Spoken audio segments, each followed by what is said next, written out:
हम आपको ऐसी मान्यताओं और प्रथाओं से रूबरू कराएंगे जिनके बारे में आप सिर्फ सोचते रहते हैं, पर आपको उन बातों के पीछे का कारण पता नहीं चल पाता। कन्फ्यूजन आपका, सॉल्यूशन हमारा। हिंदुओं में सबको जलाया क्यों जाता है जबकि नवजात बच्चों को दफनाया जाता है? हिंदू धर्म में मान्यता है कि शरीर 5 तत्वों से मिलकर बना है: आकाश, वायु, अग्नि, जल और पृथ्वी। इन 5 तत्वों में ही शरीर को वापस मिलना है, इसलिए दाह संस्कार वह क्रिया है जिससे मृत शरीर 5 तत्वों में मिल जाता है। हिंदू धर्म में ऐसा भी माना जाता है कि अंतिम संस्कार क्रिया शरीर से अलगाव का ही एक रूप है। जब शरीर को जला दिया जाता है तो आत्मा के पास कोई लगाव नहीं रहता है और इसलिए इसे अग्नि द्वारा मुक्त किया जा सकता है। लेकिन बच्चों के लिए, जिन्होंने ज़्यादा जीवन नहीं जिया है, वे अपने शरीर और सांसारिक मोहों से कम बंधे होते हैं। उनकी आत्मा को अपने शरीर से कोई लगाव नहीं होता, इसलिए नवजात बच्चों को दफनाया जाता है। बारिश के बाद मिट्टी से सुगंध क्यों आती है, बताइए। मिट्टी से उठने वाली महक के मुख्य कारण हो सकते हैं।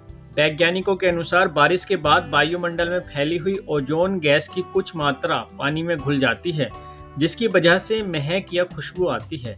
दूसरा कारण, वैज्ञानिकों के अनुसार पेड़ों या पौधों का तेल वाष्प के रूप में वायुमंडल में उपस्थित रहता है और जब बारिश पड़ती है तब बारिश की बूंदों के साथ यह तेल तेजी से पूरे वातावरण में फैल जाता है, जिससे बारिश, पानी और मिट्टी कुछ इस प्रकार क्रिया करते हैं जिससे एक सौंधी सी खुशबू आती है। किन्नर की मौत के बाद उसके शव को जूते चप्पलों से क्यों पीटा जाता है? किसी किन्नर की मौत होने पर बाकी किन्नर मातम नहीं, खुशी मनाते हैं। इनके यहाँ ऐसी मान्यता है कि किन्नर की मृत्यु होने से उसे इस नर्क के समान जीवन से मुक्ति मिली है। अंतिम संस्कार से पहले सबको जूते चप्पलों से इसलिए पीटा जाता है क्योंकि इससे उस जन्म में किए गए सारे पापों का प्रायश्चित हो जाए और उसे कभी भी किन्नर का वह नरकीय जीवन ना मिले। चॉकलेट खाने से कुत्तों की मौत क्यों हो जाती है?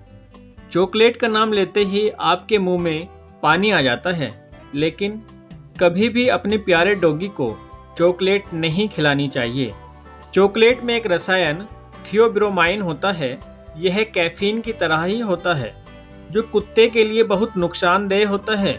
इसलिए चॉकलेट खाने के बाद कुत्तों को बहुत ज़्यादा प्यास लगती है, पेट खराब हो सकता है, उसके दिल की धड़कन बढ़ जाती हैं, उसे दौरे भी पड़ सकते हैं। खास तौर से डार्क चॉकलेट से कुत्ते की मृत्यु भी हो सकती है। चूहे कपड़े क्यों कुतरते हैं? चूहे कपड़े खाते नहीं, फिर भी उसे कुतर देते हैं। विशेषज्ञों की माने तो चूहे के दांत कभी भी बढ़ना बंद नहीं करते, इसलिए चूहों को लगातार चीज़ों को कुतरना पड़ता है ताकि दांत लगातार घिसते रहें। अगर वे नहीं कुतरें तो उनके दांत इतने बड़े हो जाएंगे कि वे अपना मुंह भी बंद नहीं कर पाएंगे। चूहों को घरों में कपड़े बड़ी आसानी से मिल जाते हैं। कपड़ों के मुलायम होने के कारण चूहों को कपड़ों में अपना घर बनाने में भी बड़ी सुविधा होती है, इसलिए वे कपड़ों की तरफ ज़्यादा आकर्षित होते हैं और उन्हें कुतर देते हैं। दूध में खटाई डालने से दूध क्यों फट जाता है? दूध में खटाई डालने से एक रिएक्शन होता है, क्योंकि खटाई में सिट्रिक अम्ल होता है और दूध में जल, वसा, कार्बोहाइड्रेट तथा अकार्बनिक लवण होते हैं। इसके साथ दूध में कैसीन नामक फास्फोप्रोटीन भी पाया जाता है। जब खटाई को दूध में मिलाया जाता है तो दूध में लैक्टिक अम्ल की मात्रा बढ़ जाने के कारण दूध फट जाता है